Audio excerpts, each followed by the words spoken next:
देखिए जी, किसी भी रियासत की जिम्मेदारी होती है कि वो अवाम की जानो माल की हिफाजत करे और उनको वो बुनियादी सहूलतें दें।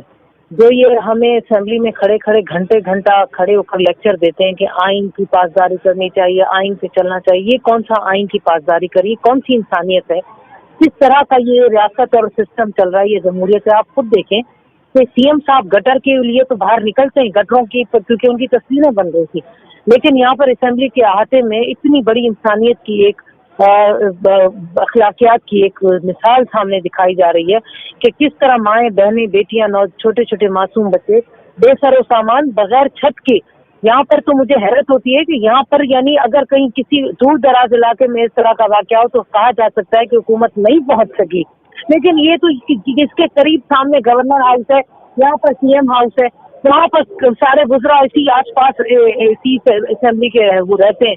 किसी को एक लम्हे को एहसास नहीं हुआ कि ये आपकी माएँ बहनें बेटियां हैं जो इस वक्त किस तरह की तरीके से बगैर छत के बैठी हुई है, किसी की गैरत नहीं जाग रही है। यही चीज है जनाब कि किस तरह आप असल में ये उन्हीं आवाम के वोटों से आए हुए होते तो शायद एहसास होता। ये तो जबरदस्ती के लोग बैठे हुए हैं, इसलिए इनको किसी तरह ये जरदारी का वो टोला है जो यहाँ पर सिर्फ और सिर्फ लूटने के लिए आया हुआ है।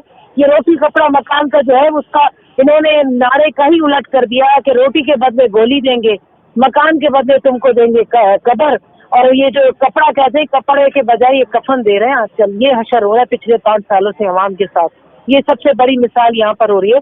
कानूनी तौर पर अगर आपने इनको नोटिफिकेशन दिया और इनके पास वो नोटिफिकेशन मौजूद है जिसमें लिखा है कि आपको अल्टरनेट देंगे तो देना भाई, इज्जत की ये भी इंसान है। इंसानियत यहाँ पर सब खत्म हो गई कि ये लोग इतने बड़े मेगा सिटी के रहने वाले हैं, सिटीजन है, इनसे अगर आपने एक नोटिफिकेशन दिया तो इज्जत और एहतराम के साथ आप इनको अल्टरनेट दे, ये कहाँ की इंसानियत है? क्या आप इनकी चार दीवारी में घुस गए, आपने सारा तोड़ फोड़ कर रख दिया? कराची में सिर्फ यही पर कब्जा हुआ है, पूरे कराची को देखिए आधे से ज्यादा कराची कब्जा हुआ है।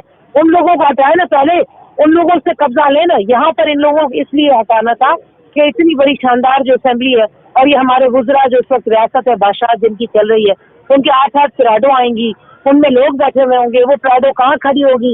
ये उनकी पार्किंग के लिए इस तरह दरबदर किया है गरीब लोगों को। हमें तो नहीं चाहिए भाई ये पार्किंग, हम एमपीएस ने तो किसी सूरत में इसकी डिमांड नहीं की, ना ही हम इसके फेवर में, लेकिन ये जो लोग जिस तरीके से कर रहे हैं ये बहुत बड़ा तारीख में इनसे सवाल पूछा जाएगा।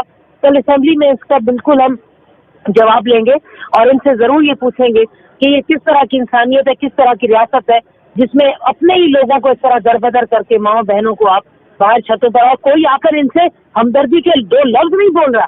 हैरत की बात तो ये है कि सब सोए हुए घरों में, वो जो कहते हैं ना इक़्तिदार का नशा है वो इतना चढ़ा हुआ है इन पर, इन लोगों को किसी तरीके से करने को एहसास नहीं हो रहा कि जाकर कम से कम 2 लफ्ज हमदर्दी के बोले। कहाँ है वो डिप्टी स्पीकर शैला रजा साहबा जो बैठकर हमें लेक्चर देती है असेंबली में? आज उनकी इंसानियत कहाँ है? किस तरीके से ये हमदर्दी के 2 बोल बोलने के लिए नहीं निकल सकते अपने घरों से? तो जनाब ये चीज सामने है। कल इंशाल्लाह ताला असेंबली एक फोरम है जहाँ पर हम ये चीज उठा सकते हैं और अपोजिशन के हाथ में कुछ भी नहीं है। अपोजिशन ज्यादा हमदर्दी कर सकती है या इनके लिए असेंबली के फ्लोर पर आवाज उठा सकती है।